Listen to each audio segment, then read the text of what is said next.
So this is a simple problem on a resultant stress calculation in direct and bending stress.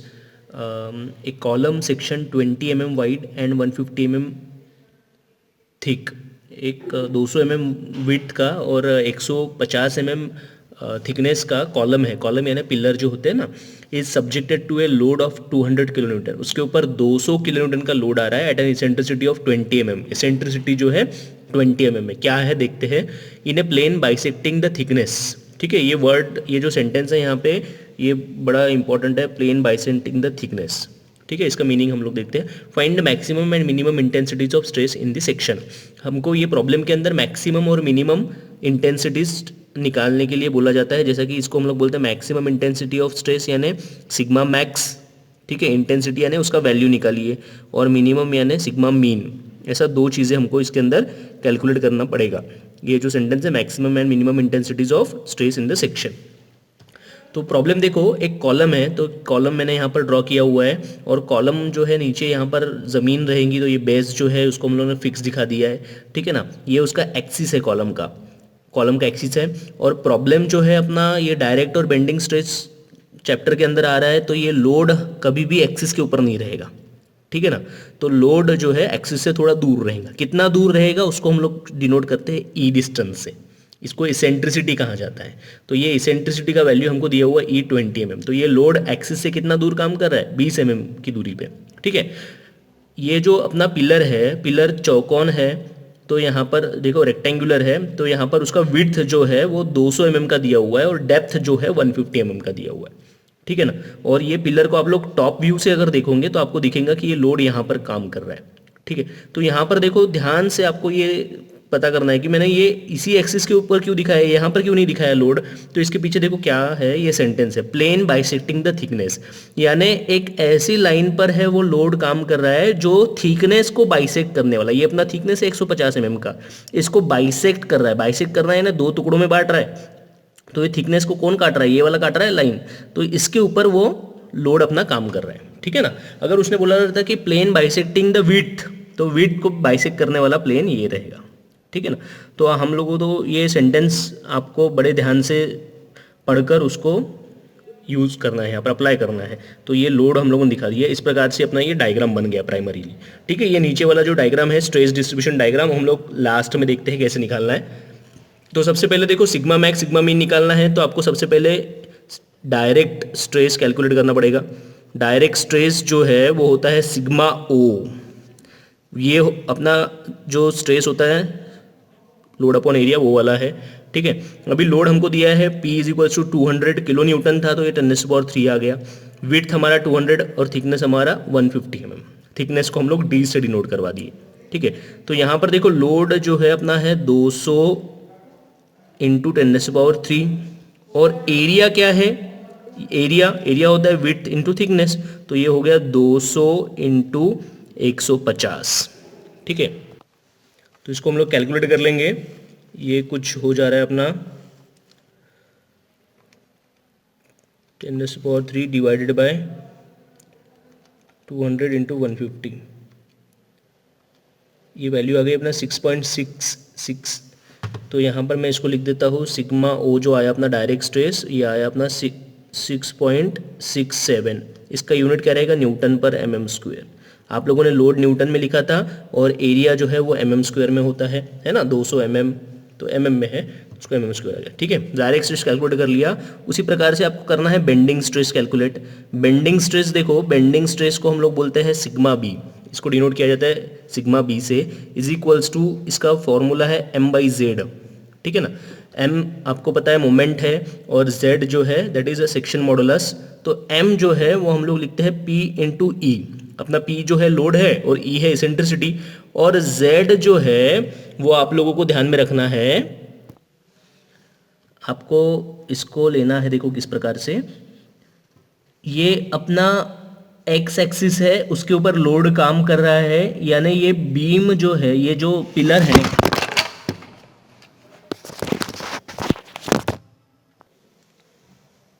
ये जो अपना pillar है, इसका ये एक्स एक्सिस के ऊपर लोड काम कर रहा है. यानी z जो लेंगे हम लोग, लेंगे y के लिए.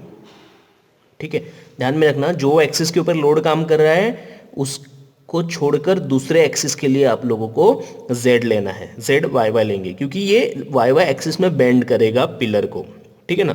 वाई वाई जो अगर ये वाई वाई एक्सिस के ऊपर लोड अगर होता तो ये z एक्स एक्स लिए रहते हम लोगों ने, ठीक है, ये ध्यान में रखना है आपको। तो इसका फॉर्मूला आ जाता है dB²/6, dB²/6।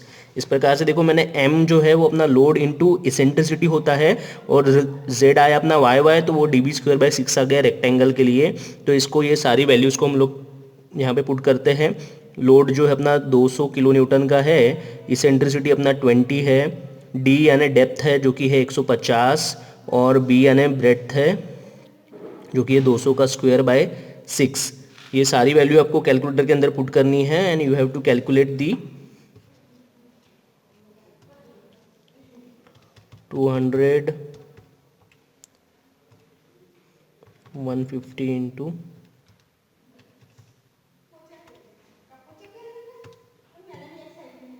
So you will get value 4 और इसका यूनिट रहेगा न्यूटन पर mm स्क्वायर अगेन, क्योंकि ये स्ट्रेस है, ठीक है।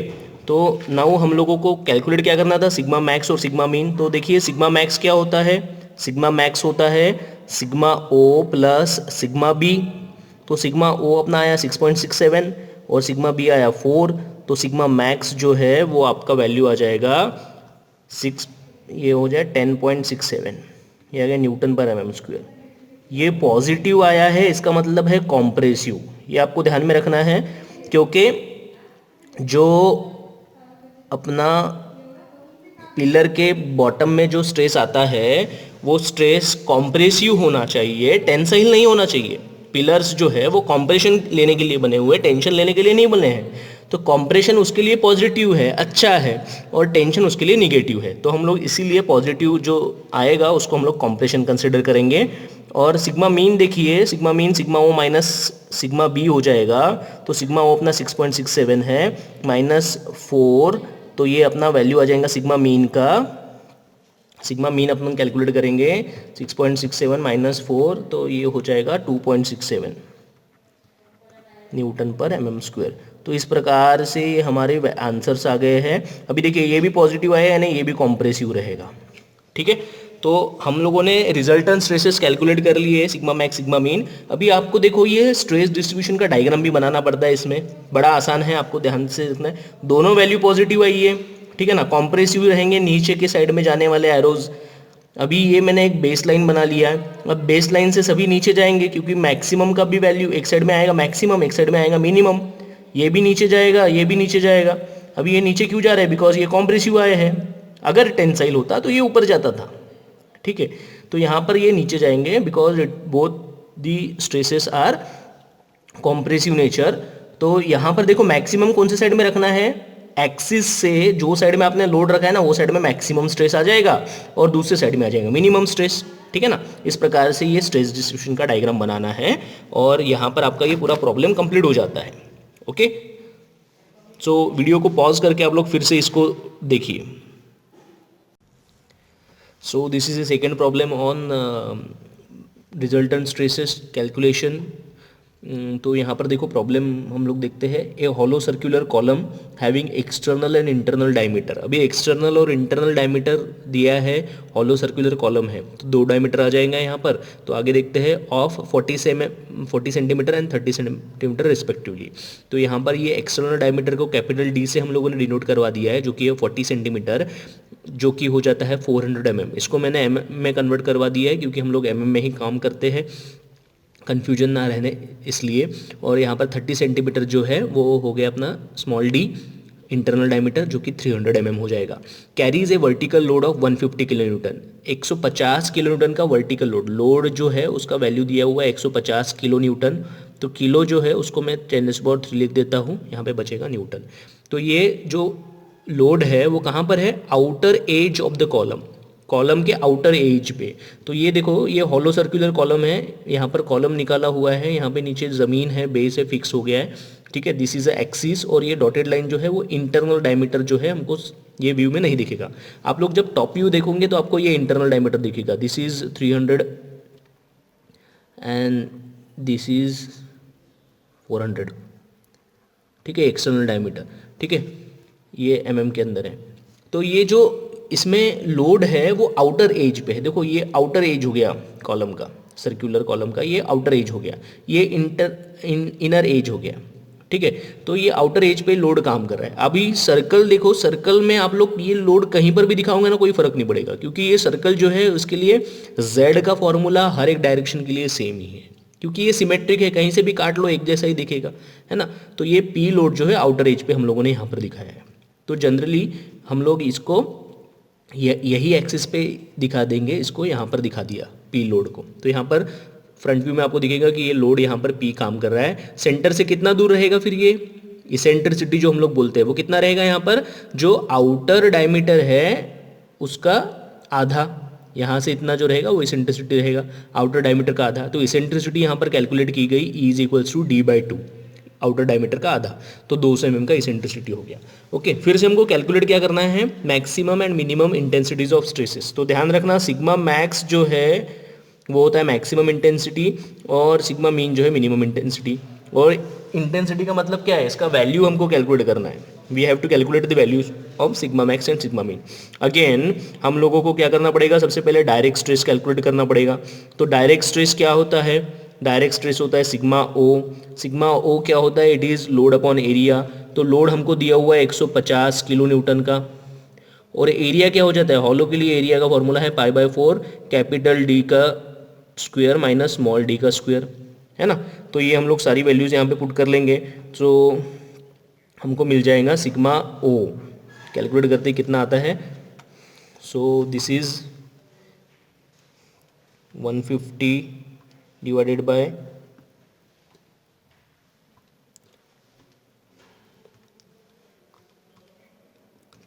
400 का स्क्वायर माइनस 300 का square.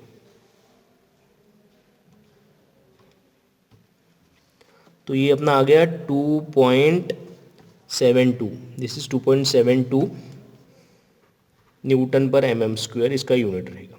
That is direct stress. Again we have to calculate bending stress of it.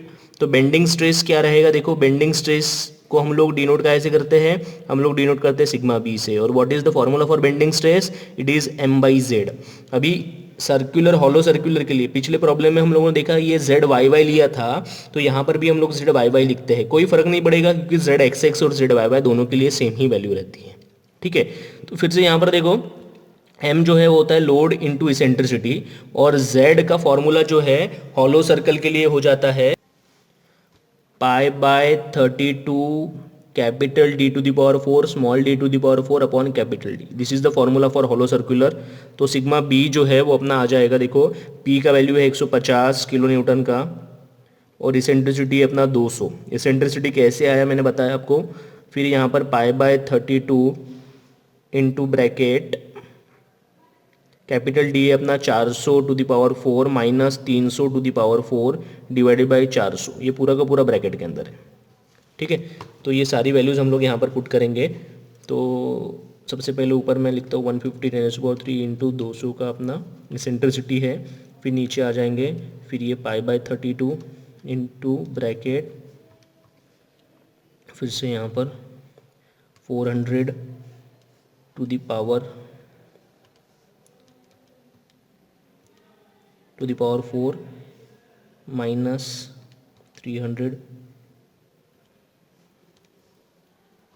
To the power 4, और नीचे आ जाएगा 400, ब्रैकेट कर देंगे क्लोज। इसको करेंगे हम लोग इज इक्वल्स टू, तो will get value of sigma b which is 6.98। तो सिग्मा बी आ गया अपना 6.98, अगेन न्यूटन पर mm² unit, okay. So this is our bending stress. Now we have to calculate sigma max. तो sigma max क्या होता है भैया, sigma max होता है sigma O plus sigma B। तो sigma O अपना आया है 2.72 प्लस सिग्मा बी आया है 6.98, है ना। तो सिग्मा मैक्स अपना आ जाएगा, दोनों का एडिशन करवा देंगे हम लोग, 2.72 प्लस 6.98, ये आ गया 9.7। इसका भी यूनिट रहेगा न्यूटन पर एम स्क्वायर। और ये आया है पॉजिटिव, तो ये रहेगा कॉम्प्रेसिव, क्योंकि कॉलम जो है वो कॉम्प्रेशन के लिए बने हुए हैं। कॉलम जो है टेंशन नहीं झेल सकते, टेंशन जो है उसके लिए बुरा है ना। आगे बढ़ते हैं हम लोग, सिग्मा मीन कैलकुलेट करते हैं। तो सिग्मा मीन देखो क्या आ जाएगा, sigma mean is equals to हो जाएगा sigma o minus sigma b. तो सिग्मा ओ क्या है अपना, इट इज़ 2.72 माइनस 6.98। तो यहाँ पर देखो अभी क्या हो जाता है, यहाँ पर आपको ध्यान में रखना पड़ेगा कि ये जो आंसर आया अपना वो निगेटिव आया हुआ है, 4.62 जो है वो निगेटिव आया है। तो सिग्मा मीन की वैल्यू इज निगेटिव नेचर। तो निगेटिव यानी क्या हो जाएगा, निगेटिव यानी हो जाएगा टेंशन, क्योंकि पॉजिटिव यानी कॉम्प्रेशन था, तो निगेटिव यानी टेंशन हो जाएगा। तो ये कॉलम के अंदर जो है ना टेंशन आने वाला है। तो आपको यहाँ पर ध्यान से लिखना है, इसका स्ट्रेस डिस्ट्रीब्यूशन डायग्राम निकालते हैं हम लोग। तो स्ट्रेस डिस्ट्रीब्यूशन डायग्राम के लिए आपको क्या करना है, देखो मैं इसको ब्रैकेट करवा देता हूँ, this is the answer of our problem. और यहाँ पर आपको स्ट्रेस डिस्ट्रीब्यूशन डायग्राम के लिए सिंपली एक सबसे पहले बेस लाइन निकालो। बेस लाइन निकालने के बाद जहाँ पर लोड है वहाँ पर मैक्सिमम टेंशन रहेगा, तो यहाँ पर मैक्सिमम टेंशन आ जाएगा, जो कि कॉम्प्रेसिव है, तो ये एरो नीचे जाएगा, ठीक है। और दूसरे साइड में आपको मिनिमम टेंशन दिखाना है, जो कि निगेटिव है, तो ये एरो जाएगा ऊपर, ठीक है ना। अभी इसकी वैल्यू ज़्यादा है, इसकी कम है, आधी है लगभग, तो ये एरो देखो मैंने 9.7 के हिसाब से आपको ये निकालना है, ठीक है। और ये जो है छोटा एरो है, जो कि बन जाता है अपना सिग्मा मीन, जिसका वैल्यू आपका आया है 4.26। Okay, this is negative. और आपको सिंपली इसको क्या करना है, स्केल से ज्वाइन करवा दो, तो you will gate A diagram, stress distribution diagram, जिसमें आप लोगों को क्या दिख रहा है कि एक साइड में जो है कॉम्प्रेशन आ रहा है, एक साइड में टेंशन आ रहा है, और यहाँ पर हमारा प्रॉब्लम खत्म हो जाता है। आप लोग इसको पॉज करके फिर से एक बार रिपीट करो, तो you will understand the concept of this problem.